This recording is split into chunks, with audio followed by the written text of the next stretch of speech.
नमस्कार दोस्तों, हमारे चैनल पे आपका स्वागत है। आज हम बात करेंगे 8th पे कमीशन के रिगार्डिंग जो भी आपके मन में डाउट है, वो इस वीडियो में आपका पूरा क्लियर हो जाएगा। तो दोस्तों, वीडियो चालू होने से पहले एक छोटी सी रिक्वेस्ट है, अगर आप हमारे चैनल पे नए हैं तो प्लीज़ चैनल को सब्सक्राइब करें, साथ ही साथ वीडियो को लाइक करें और वीडियो को अंत तक देखें। 8th पे कमीशन 186% या 20 से 30% कितनी बढ़ेगी आपकी सैलरी? क्यों, क्या है इसमें कन्फ्यूज़न, इसके बारे में हम बात करेंगे। केंद्रीय कर्मचारी फिलहाल 7वें वेतन आयोग के तहत वेतन पा रहे हैं, जो 2016 से लागू है। हर वेतन आयोग में कर्मचारी की सैलरी और पेंशन को महंगाई के अनुसार संशोधित किया जाता है। ऐसे में 8वें वेतन आयोग से सरकारी कर्मचारी सैलरी में भारी बढ़ोतरी की उम्मीद कर रहे हैं।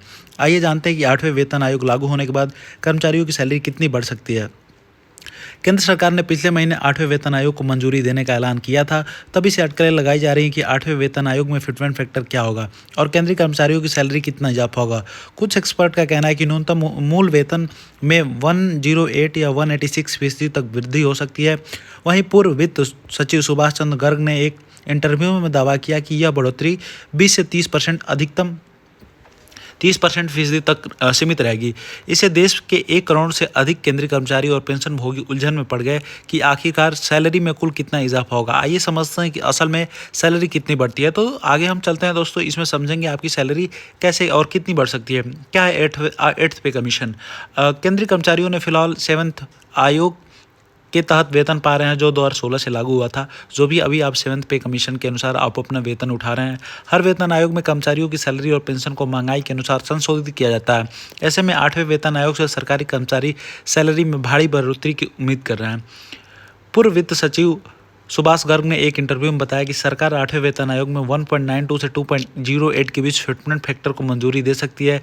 हालांकि JCM national council joint consultant machinery के सचिव शिव गोपाल मिश्रा का मानना है कि यह फिटमेंट फैक्टर 2.86 होना चाहिए। तो इससे मानने से कुछ भी नहीं होता है, जो गवर्नमेंट डिसाइड करेगी वही चीज़ें आपको मिलेंगी। फिटमेंट फैक्टर एक गुणांक होता है जिससे पता चलता है कि न्यूनतम मूल वेतन में कितने गुना अधिक इजाफा हो रहा है। तो जो फिटमेंट फैक्टर है, मान लीजिए फिटमेंट फैक्टर 2.86 का है, तो आपकी सैलरी 2.86 से जो आपका बेसिक है वो हाइक होगी। अगर हम जनवरी 2026 में 8वें वेतन आयोग को लागू मान ले, तो उस समय महंगाई भत्ता जो आपका डीए है वो लगभग 60% तक हो जाएगा। तो अगर जो मौजूदा न्यूनतम वेतन 7th पे कमीशन के अनुसार अभी जो न्यूनतम वेतन है वो आपका 18,000 है, डीए जोड़ने के बाद ये 28,800 हो जाता है। अब हम देखते हैं कि 8th पे कमीशन के तहत संभावित जो सैलरी है आपका फिटमेंट फैक्टर इतना रहेगा तो कितना होगा। अगर 1.92 का फिटमेंट फैक्टर रहता है तो जो मैक्सिमम नया न्यू वेतन होगा वो 34,560 है, मतलब 20% के हिसाब से आपकी बढ़ोतरी होगी। अगर 2.08 का फिटमेंट फैक्टर रहता है तो नया वेतन जो होगा 37,440, करीब 30% के आसपास बढ़ोतरी होगी।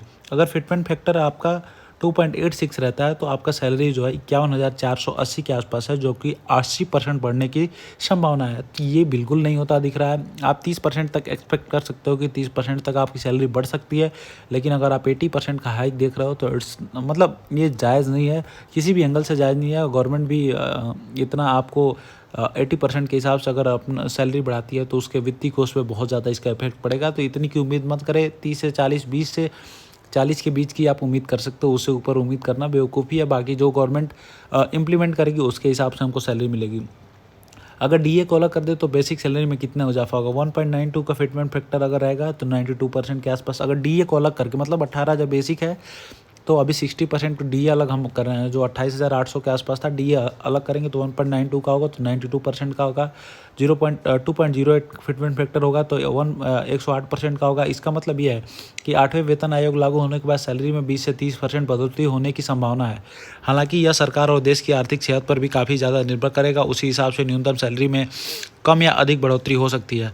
8वें वेतन आयोग के फायदे: कर्मचारियों की सैलरी और पेंशन बढ़ेगा, तो जो भी कर्मचारी हैं उनकी सैलरी बढ़ेगी, पेंशन भोगियों को पेंशन बढ़ेगा, बढ़ी हुई सैलरी से खर्च करने की क्षमता होगी। तो जो भी आपको सैलरी ज़्यादा मिलेगी तो आप ज़्यादा खर्च कर सकते हो। खरीदारी बढ़ने से अर्थव्यवस्था को भी फायदा मिलेगा। जैसे ही खरीदारी बढ़ेगी अर्थव्यवस्था भी, अपनी इकोनॉमी भी बूस्ट होगी। 8वें वेतन आयोग में चुनौतियाँ क्या है? सरकारी खजाने पर अतिरिक्त दबाव पड़ेगा, तो जो सरकारी खजाना है उस पर जो है बोझ बढ़ जाएगा। बिकॉज पेंशनर्स को भी पेंशन में इजाफा होगा तो उनको भी अधिक पेंशन देना पड़ेगा। सैलरी जो करंट एम्प्लॉय है उनको भी ज़्यादा पैसे देना पड़ेगा, तो सरकारी जो खजाना उस पर दबाव बढ़ सकता है।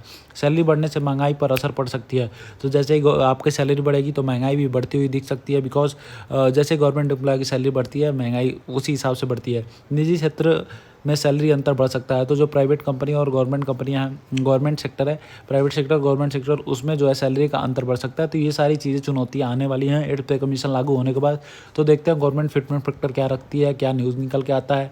अगर जो भी लेटेस्ट न्यूज़ निकल के आता है मैं आप तक ज़रूर पहुँचाऊँगा, इसलिए चैनल को सब्सक्राइब नहीं किया, सब्सक्राइब करिए। आज के लिए बस इतना ही, मिलते हैं नेक्स्ट वीडियो में दोस्तों। जय हिंद, जय भारत, थैंक यू।